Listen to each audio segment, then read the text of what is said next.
Hello guys, it's me, Stark, and I'm here today to record a build of archers and towers on closed maps. That's a build that you can execute with pretty much any civilization of the game. That's an aggressive feudal age opening for a closed map.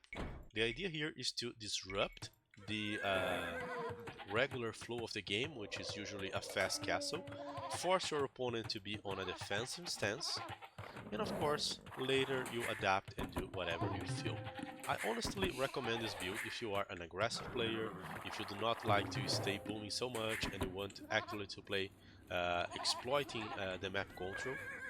And also, you can execute this build in any version of Arena. It doesn't matter if you have chicken, if you have zebras here, for example, to lure. It doesn't matter. It's very similar to the Pop 19 archers from Arabia. To be honest, to be fair, Dark Age is pretty much the same. If you didn't saw that build, I recommend you to check here on my channel. But it's very simple. You start with 6 villagers on food, always, because you want to keep your villager production. Then we are going to add 2 villagers to the wood. Especially on Arena, I'm a big fan of making lumber camps on these corners like that, because I can use eat all of these woods, and this lumber camp will probably have a long life here. I won't have to reinvest into a lumber camp for a long time. It's a very effective lumber camp. In maps with high wood, making lumber camps like this is just great. By the way, this villager can also make a house for us.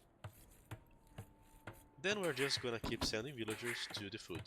I'm gonna get a boar already, and since that's a map with hunt, I'm actually gonna lure. If this was a map with chicken, you could use the same trick that I teach you guys of eating some chickens with 4 villagers around the 9th ville on foot, or you could just ignore the chicken and take it later on feudal age by making a meal, for example. There are many ways of eating chickens. But since we can lure, let's push all this extra food to our town center. This is arena, so I also do not have to keep all my ships under the TC. It's safe to keep it here. We're only going to keep eating food now, and we're going to make a mining camp on gold as our second build in order to get to feudal age. So it's a pretty simple strategy. The idea here is that we are going to get 4 views once we click up to the next age, and we're going to send these 4 villagers forward. What are those 4 villagers going to do? They are going to build barracks, archer range, and a tower, and start cracking open the enemy walls. If you have villagers hitting the walls together with a tower to support, it's very difficult for the opponent to wall behind it.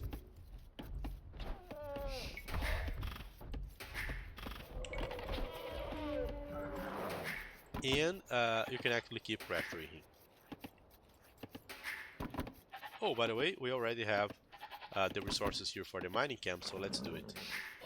I always like to do the mining camp on the big goat.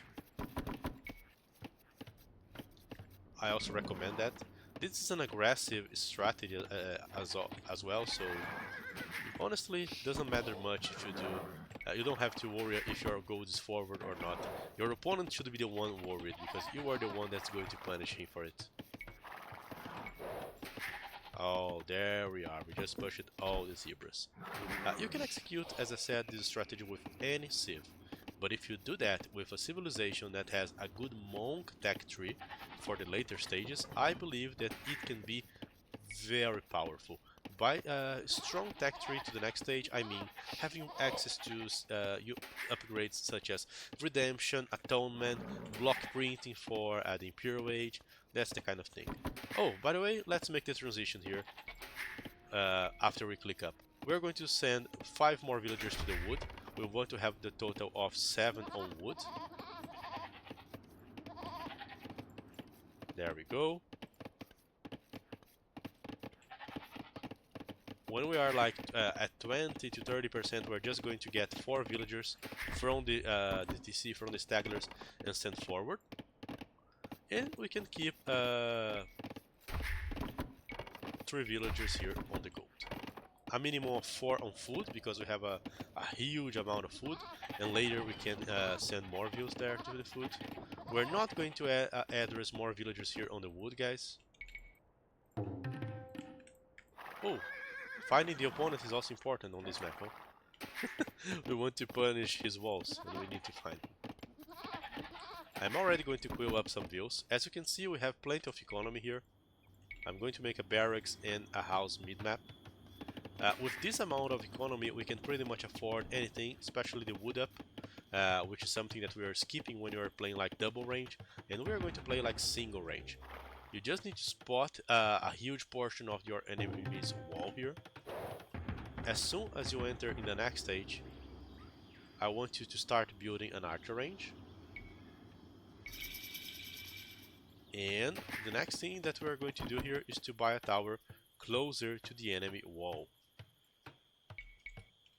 Since it's the AI, it can try to fight back, as can your opponents. What you can do, you just make some palisades like this to deny the surface area attacks from the villagers, and if he tries to rush you with vills, you complete that. Let's also make the wood up. We're now adding villagers until we have 6 once again on the foot. Oh, there he comes. See? If he tries to push you, you just keep walling like this.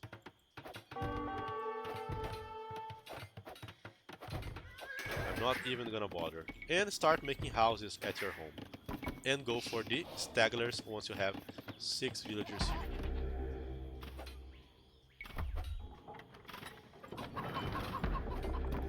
You are just gonna keep sending the archers now to the tower, and you are going to crack open his wall here with your vills.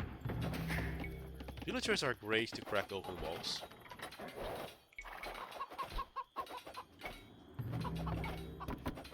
If he tries to fight back, you have a feudal age scout, archers, so that's probably not something that's gonna work so well for him.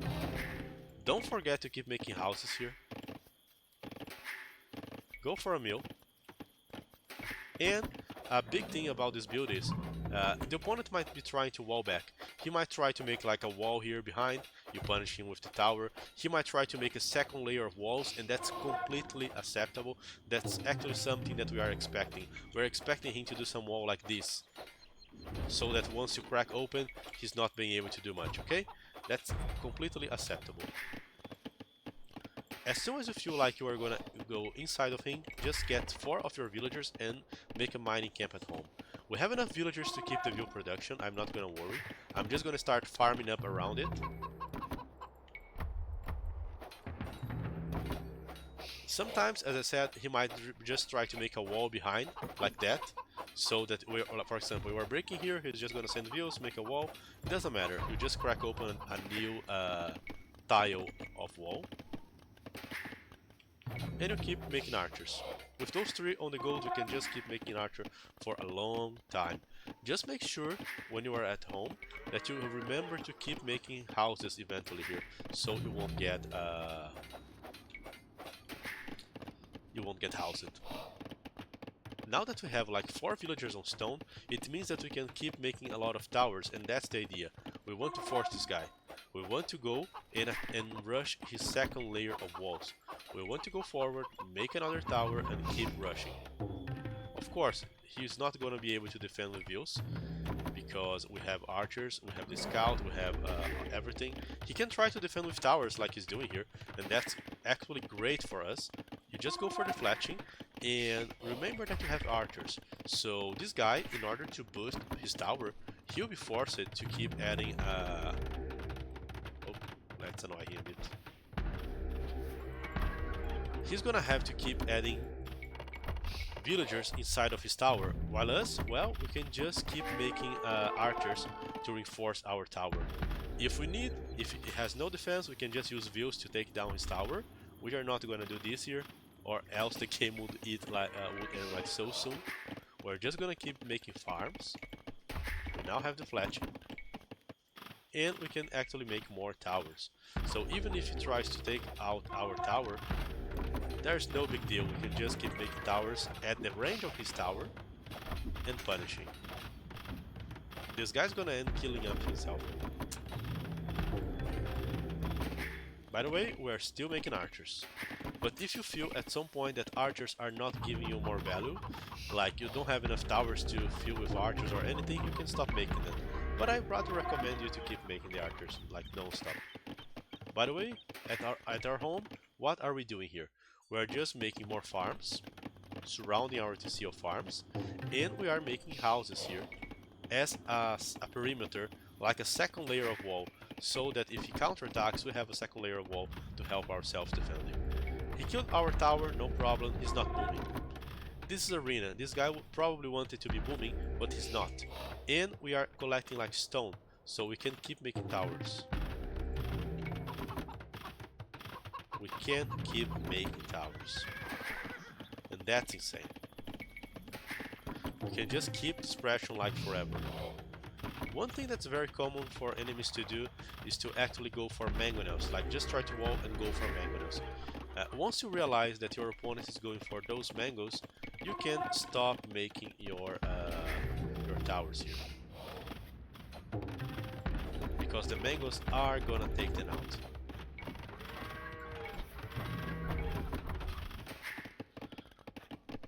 Once you have around 16 on foot, like right now, you can start sending more villagers towards the gold. You can buy like a second mining camp if you want. You can just keep all the villagers in the first one. To me, honestly, it doesn't matter. Or if you feel like you want to go for a fast imp follow-up, go up for even more villagers on the foot. You can even go up to something like 18 villagers on foot. That's completely fine. You are always going to adapt. One thing that I do not recommend is to add extra feudal age army here. I honestly see not much value on that. And of course, you can keep pressuring with archers and towers. You can make like 3 parallel towers like this. I love making those parallel towers because when you do that, you are actually making sure that even if your opponent has a mangonel, you have so many towers shooting the mangonel that a single mangonel won't be able to defend. He will need at least 3 and to be repairing in order to do that. So it's a very risky move to even counter this kind of push. Right now you might be facing a Castle Age opponent, and that's absolutely no problem with that. But just keep making views there. I even stopped making archers here. Like, opponent might have a mangonel or might have answered to our push already with some counter. And we're going to click up here to the to the next stage. Once you are going to the next stage, you have a lot of decisions to make. I'm gonna keep like 16 on food. You can keep anything from like 12 to 18, depends on what you want to do. And now comes the thing here, guys. It really depends on what you want to play. Do you want to follow up this strategy with a monk rush? You can do it. You just need to go to the next stage and drop double monastery. Do you want to follow this strategy with a castle drop? You can do it. All you need is to take some villagers there, send to the stone so that you can afford a castle after you click up. Do you want to follow that with like a fast Imperial Age? You can do it as well. The only recommendation is that you set up your eco in this way that is already set up here, with a lot of villagers collecting gold, like at least 9 to 10, and a lot on food, at minimum of 14 here. 16 to 18 as the ideal. 16 I'm Byzantine, I could go for like 18 if I wanted, and you can actually go straight to Imperial Age after that. On this stage, it's very possible that your opponent is punishing you by going for, oh, I forgot, Horse Collar and Gold Mining Upgrade. He's going for mangonels, so you might actually feel tempted to go stables to make like knights or something, but beware, it's very possible that by now this guy is taking down your towers. Even if he's killing your towers, there's like no problem. There's plenty of time for him to be able to siege all of those towers, and until then you can, for example, go for knights if he's not making monks behind, or you can just wait to the next stage so that you can add more stuff. I'm just going for with the fast Imperial Age follow-up. I hope you guys appreciate it. So basically I'm going to add 2 extra villagers here. And as soon as I'm on the next stage, I'm going to build Monastery and Siege Workshop. You actually need to build this to go to the next stage. I'm not remaking the farms. I already have all the food I need here since I'm Byzantine. But if you were with a civilization that needed like 1,000 food, what you actually needed to do was to place like 18 farms, okay?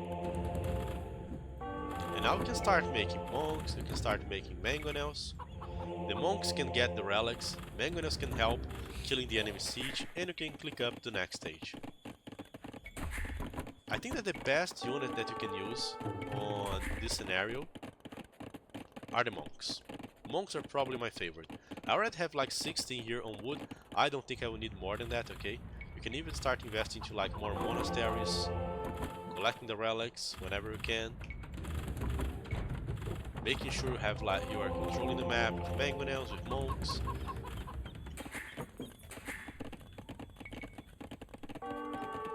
I'll keep a minimum of 4 here on the farms. I'm gonna try to upgrade the wood.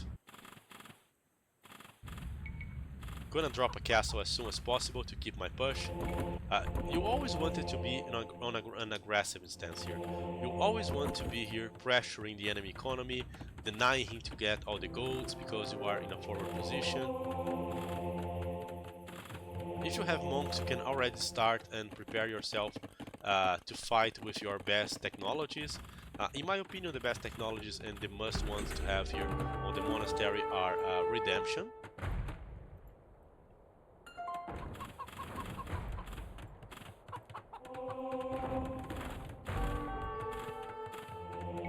Because with redemption you can convert enemy buildings and enemy siege.